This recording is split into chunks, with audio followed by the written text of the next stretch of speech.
샬롬. 오늘도 하나님의 말씀으로 하루를 시작하신 여러분들에게 하나님의 은혜와 평강이 충만하게 넘치시기를 간절히 축복합니다. 거룩하신 하나님은 우리가 짓는 죄와 잘못을 그대로 방치해두지 않으십니다. 하나님은 적절한 때에 우리의 잘못을 일깨우시고 그것을 들추어 반드시 그 죄에서 돌이키게 하시는 하나님이시죠. 요셉은 하나님의 대리자로서 그 일을 지혜롭게 감당합니다. 요셉은 마침내 애굽의 총리의 자리까지 올라갔습니다. 그는 7년의 풍년을 통해서 7년의 흉년을 대비했고 애굽을 제외한 주변의 모든 나라들은 극심한 흉년에 빠지게 됐습니다. 요셉의 아버지 그리고 형제들도 굶주려서 애굽으로 곡식을 구하러 오죠. 요셉은 단번에 형들을 알아보고 그들을 시험하기 위해 감옥에 가둡니다. 형들은 전혀 요셉을 알아보지 못했고 당황하는 장면이 오늘 본문과 본문 전의 장면에서 등장하죠.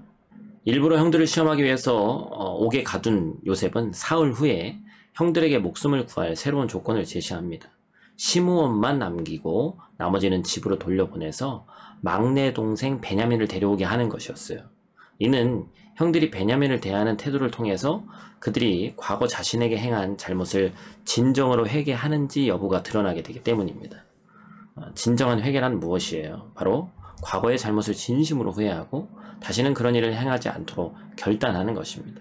하나님이 우리를 책망해서 징계하실 때 우리는 열심을 내고 회개해야 합니다. 요셉의 이 이야기의 끝에 이제 형들이 과거 요셉을 팔아넘긴 그 사건을 회상하는 것이죠. 그들은 이 기근이라는 상황에서 어쩔 수 없이 고난을 만나지만 자신들이 요셉을 애굽에 팔아넘긴 일을 후회하고 회개했습니다. 과거에 그들이 요셉이 애걸하는 것을 듣지 않고 외면했기 때문에 그래서 지금 괴로움을 당하는 것이라고 자기들 스스로 자책하는 거예요. 죄의 결과는 결코 다른 것으로 해소되지 않습니다. 반드시 죄에 합당한 책임을 스스로 져야 되는 거예요. 하나님 앞에 자신을 정직하게 살펴서 죄를 깨닫고 회개함으로 용서받는 은혜를 우리가 누려야 합니다. 형들은 자신들의 말을 요셉이 당연히 못 알아듣는지 알고 과거의 범죄를 후회한다는 대화를 주고받습니다. 요셉은 형들이 죄책감을 느끼며 매우 두려워하고 있음을 확인하죠. 요셉은 예상치 못한 순간에 형들을 제외했고 그동안 알지 못했던 사건의 전말을 알게 됐습니다. 요셉에게는 갑작스러운 일이었지만 하나님이 예비하신 일이었죠. 우리 인생도 하나님의 크신 계획 가운데 있습니다. 그러니 두려워 말고 하나님을 의지해야 합니다. 요셉은 따로 나가 울고 다시 돌아와서 시므온을 형제들이 보는 앞에서 결박합니다. 요셉은 형들이 치근하기도 하고 자신의 상처도 떠올라서 눈물이 쏟아졌을 겁니다. 그는 형제들에게 곡물을 주고 돈은 또 도로 자루에 넣었으며 그들이 길에서 먹을 양식도 따로 챙겨줬습니다. 그는 자신을 악하게 대한 형들을 선대하면서도 섣불리 자신을 드러내지 않았습니다. 우리는 사적 감정보다 하나님의 뜻을 최우선으로 두고 지혜롭게 행동해야 한다는 것입니다. 요셉은 형들이 과거에 행한 잘못을 다시 떠올리도록 만들었고 그들이 깨닫고 회개하도록 지혜롭게 압박을 가했습니다. 이는 그들이 저지른 죄에 대한 책임을 다른 이에게 돌리지 않고 솔직하게 고백해서 죄 용서의 은총과 자유의 기쁨을 누리게 하려는 것이었습니다. 세월이 지난다고 우리의 죄가 다 잊혀지는 것이 결코 아닙니다.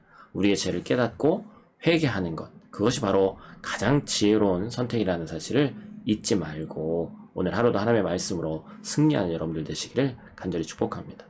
우리 어린아이들을 위한 묵상에서 가장 중요한 것은 하나님을 경외하는 사람, 요셉이 바로 하나님을 경외하는 사람이었다라는 것입니다.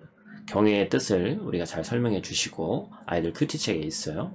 그리고 자신 있게 어디서나 하나님을 나타내는 삶을 우리가 그리스도인으로서 살아야 된다라는 것을 강조해 주시기 바랍니다. 또한 오늘 본문의 요셉의 눈물을 우리가 한번 주목해 봐야 됩니다.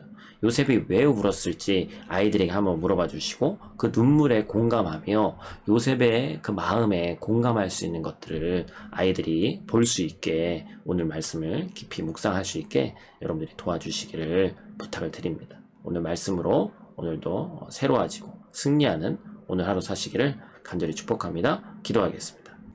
하나님, 우리 인생의 모든 것이 하나님의 준비하심과 예비하심에 있습니다.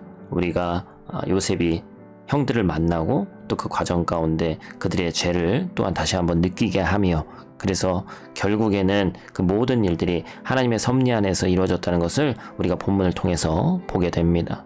또한 그 과정 가운데 하나님이 깊이 개입하셨음을 우리가 알게 됩니다. 하나님, 요셉의 인생으로 깨닫고 끝나는 것이 아니라 내 삶 가운데 일하시는 하나님을 느낄 수 있도록 도와주시고 그 하나님의 섭리와 계획 속에서 나의 삶도 이루어진다는 사실을 잊지 않는 우리들 될 수 있도록 하나님 도와주시옵소서.